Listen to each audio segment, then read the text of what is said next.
Hello everyone, welcome back to my channel. आज के video में हम लोग मॉर्फोलॉजी ऑफ फ्लावरिंग प्लांट में कुछ पीवाईक्यू क्वेश्चन करेंगे। आपको इन पीवाईक्यू क्वेश्चन से उसका कॉन्सेप्ट समझना है।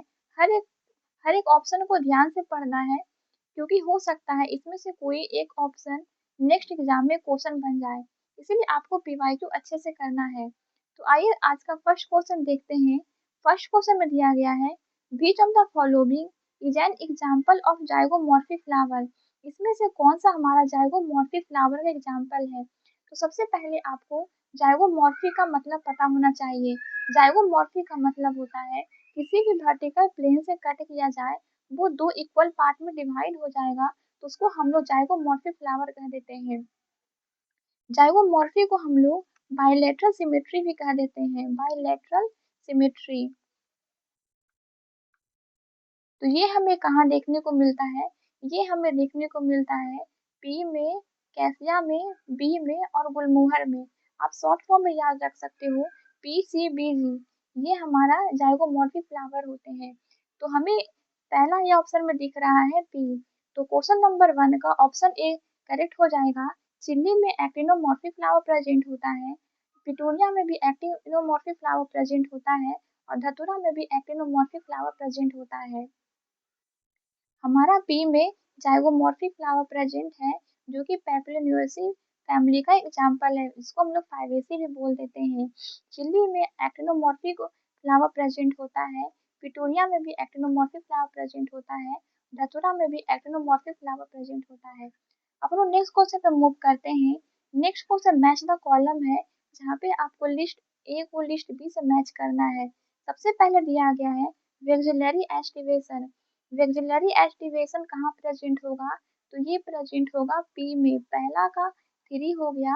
इपीपेटलस स्टेमेन। इपीपेटलस का मतलब है कि जब स्टेमेन पेटल से अटैच हो जाता है, उसको हम लोग कह देते हैं इपीपेटलस स्टेमेन।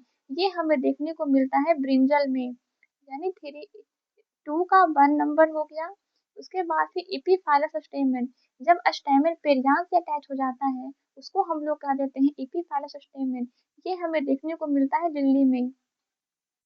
पेरीगायस फ्लावर, पेरीगायस फ्लावर प्रेजेंट होगा पीच में, 2 नंबर। इसका आंसर हो जाएगा 3142, 3142। ऑप्शन नंबर ए करेक्ट है।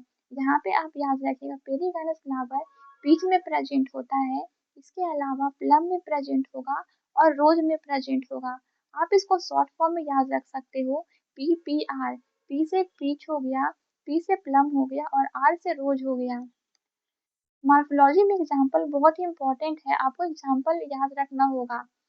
तो यहाँ पे हम देखते हैं वेक्सिलरी एस्टिवेशन हमें पी में देखने को मिलता है, इपीपेटलस स्टेमन हमें ब्रिंजल में देखने को मिलता है, इपीफाइलस स्टेमन हमें लिली में देखने को मिलता है और पेरीगायस फ्लावर पीच में प्रेजेंट होते हैं। इसके अलावा प्लम में प्रेजेंट होगा और रोज में प्रेजेंट होगा।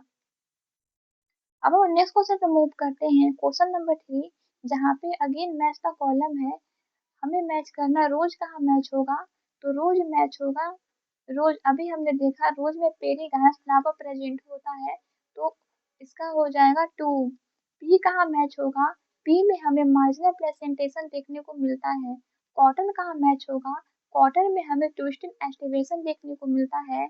मैंगो, मैंगो के फ्रूट को हम लोग ड्रूप कह देते हैं, तो ये मैच होगा 3 में, यानी कि हो गया 2413, 2413। ऑप्शन नंबर ए करेक्ट है। एक्सप्लेनेशन में देखें तो रोज में पेरीगायस फ्लावर प्रेजेंट होता है, पी में मार्जिनल प्रेजेंटेशन प्रेजेंट होता है, कॉटन में ट्विस्टेड एस्टिवेशन प्रेजेंट होता है और मैंगो और कोकोनट के फ्रूट को हम लोग ड्रूप कह देते हैं। नेक्स्ट क्वेश्चन पे मूव करते हैं। अगेन मैच द कॉलम है, हमें मैच करना है चाइना रोज कहाँ मैच होगा? चाइना रोज में एक्जाइल प्रेजेंटेशन देखने को मिलता है, यानी कि ए का 3 हो गया। मस्टर्ड में ब्राइडल प्रेजेंटेशन देखने को मिलता है, मस्टर्ड का 4 नंबर हो गया। प्राइमरोज में हमें फ्री सेंट्रल प्रेजेंटेशन देखने को मिलता है, मैरीगोल्ड में बेसल प्रेजेंटेशन देखने को मिलता है, तो इसका हो जाएगा 3412, 3412। तो आप देख रहे हो कि इसमें एग्जाम्पल कितना इंपॉर्टेंट है। अगर आपको एग्जाम्पल्स नहीं याद होंगे तो आपसे ये सभी क्वेश्चन नहीं सॉल्व होगा, इसीलिए आपको एग्जाम्पल अच्छे से याद करना है। चाइना रोज में एग्जाइल प्रेजेंटेशन देखने को मिलता है, मस्टर्ड में पेराटे प्रेजेंटेशन, प्राइमरोज में फ्री सेंटर प्रेजेंटेशन, मैरीगोल्ड में बेसल प्रेजेंटेशन। अब हम नेक्स्ट क्वेश्चन पे मूव करते हैं। Question number 5 again match the column है। यहाँ पे ऑप्शन ए में दिया गया है मोनोडेल्फस। मोनोडेल्फस कहाँ प्रेजेंट होता है? जब बहुत सारे स्टेमिन एक साथ एक बंच बनाते हैं तो उसको हम लोग बोल देते हैं मोनोडेल्फस। ये मोनोडेल्फस कंडीशन हमें चाइना रोज में देखने को मिलता है। उसके बाद दिया गया डाइडेल्फस। जब बहुत सारे स्टेमिन दो बंच बनाएगा तब यहाँ पे डाइडेल्फस कंडीशन कहलाता है, और ये डाइडेल्फस कंडीशन हमें पी में देखने को मिलेगा। पी में पॉलीडेल्फस कंडीशन, जब बहुत सारे स्टेमिन बहुत सारे बंच बनाएंगे तब ये हमें पॉलीडेल्फस कंडीशन देखने को मिलता है, और ये सिट्रस में देखने को मिलेगा। और इपीफाइलस हमने अभी ऊपर देखा था, जब स्टेमिन पेरियान से अटैच हो जाएगा तो उसको हम लोग इपीफाइलस कह देते हैं, और ये हमें लिली में देखने को मिलता है। लिली में यानी कि 4213, 4213 ऑप्शन नंबर ए इसका करेक्ट आंसर है। मोनोडेल्फस हमें चाइना रोज में देखने को मिलेगा, डाइडेल्फस पी में, पॉलीडेल्फस सिट्रस में, इपीफाइलस हमें लिली में देखने को मिलेगा। क्वेश्चन नंबर 6 पे मूव करते हैं। इसमें हमसे पूछा गया है bulliform cell are responsible for. Bulliform cells क्या काम करते हैं? तो बुलीफॉर्म सेल्स होते क्या हैं? ये बेसिकली लार्ज कलरलेस सेल होते हैं। लार्ज लार्ज कलरलेस सेल होते हैं जो कि ग्रास में प्रेजेंट होते हैं। ये बेसिकली वाटर लॉस को प्रिवेंट करता है।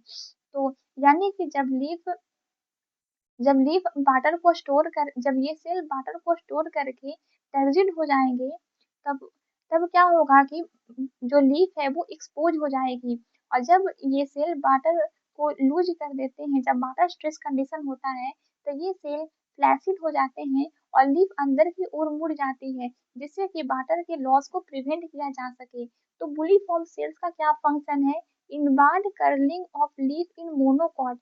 तो ऑप्शन नंबर 1 करेक्ट है। ऑप्शन नंबर 2 में दिया गया protecting the plant from salt stress, नहीं ये इसका फंक्शन नहीं है। इंक्रीज फोटोसिंथेसिस इन मोनोकॉट, ये भी इसका फंक्शन नहीं है। Provide large space for storage of sugar, ये भी इसका फंक्शन नहीं है। यानी कि इसका फंक्शन हो जाएगा inward curling of leaf in monocot. Bulliform cell help करते हैं वाटर स्ट्रेस जब कंडीशन होती है तो उस समय वाटर लॉस को प्रिवेंट करते हैं। नेक्स्ट क्वेश्चन पे मूव करते हैं। क्वेश्चन नंबर 7 इसमें हमें दिया गया है एसर्शन स्टेटमेंट 1, दो हमें दो स्टेटमेंट दी गई है और हमें बताना है कौन सा स्टेटमेंट सही है।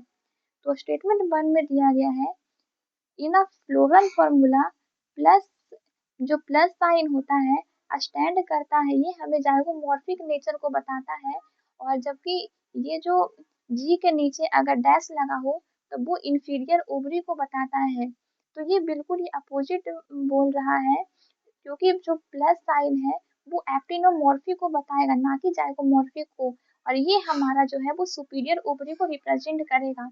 तो ऑप्शन नंबर ये हमारा स्टेटमेंट 1 रॉन्ग है। स्टेटमेंट 2 में दिया गया है इन फ्लोरल फॉर्मूला प्लस साइन एक्टिनोमॉर्फी को रिप्रेजेंट करेगा, ये सही है। और जी के नीचे अगर डैश लगा हो तो ये सुपीरियर ओवरी को रिप्रेजेंट करेगा, तो ये सही हो जाएगा। यानी क्वेश्चन नंबर 7 का स्टेटमेंट 1 इनकरेक्ट है बट स्टेटमेंट 2 हमारा सही है, यानी कि ऑप्शन नंबर बी करेक्ट है। एक्टिनोमॉर्फी को हम लोग रिप्रेजेंट करते हैं, एक्टिनोमॉर्फी को हम लोग रिप्रेजेंट करते हैं प्लस साइन से, जाइगोमॉर्फी को रिप्रेजेंट करते हैं इस तरह के साइन से। और अगर जी के नीचे अगर डैश लगा हो तो ये सुपीरियर ओवरी कहलाता है, और अगर जी के ऊपर डैश लगा हो तब ये इंफीरियर ओवरी कहलाता है। नेक्स्ट क्वेश्चन पे मूव करते हैं। Which of the following example show monocarpellary unilocular ovary with many ovule. तो ये जो बेसिकली ये जो कैरेक्टरिस्टिक्स है, ये कैरेक्टरिस्टिक्स हमें देखने को मिलता है फैबेसी में। अब हमें इसमें से चूज करना है कि कौन से मेंबर फैबेसी में आते हैं। तो सिस्वेनिया हमारा फैबेसी एग्जाम्पल है, ब्रिंजल फैबेसी एग्जाम्पल है, सोलेनेसी का एग्जाम्पल है, इंडिगो फोरा अगेन फैबेसी का एग्जाम्पल है, टोबैको सोलेनेसी का एग्जाम्पल है, एस्पैरेगस लिलिएसी का एग्जाम्पल है, यानी कि इसमें हमारा ऑप्शन हो जाएगा ए एंड सी करेक्ट है। ए एंड सी करेक्ट है, यानी 8 का डी नंबर करेक्ट होगा। हम लोग अब नेक्स्ट क्वेश्चन पे मूव करते हैं। नेक्स्ट क्वेश्चन में दिया गया है which of the following is an example of actinomorphic flower. इसमें से कौन सा एक्टिनोमॉर्फिक फ्लावर एग्जाम्पल है? ऑप्शन 1 में दिया गया धतूरा, ऑप्शन बी में दिया गया कैसिया, सी में पाइसम, डी में सिजवेनिया।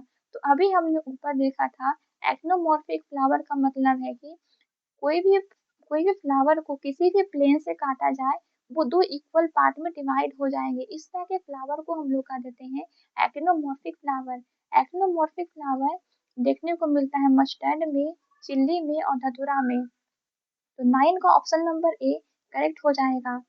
तो ये कुछ एग्जाम्पल, ये कुछ PYQ question morphology of flowering plant से थे। आपको पता चला होगा कि इसमें एग्जाम्पल कितना इम्पोर्टेंट है। आपको सभी एग्जाम्पल अच्छे से लर्न करना है।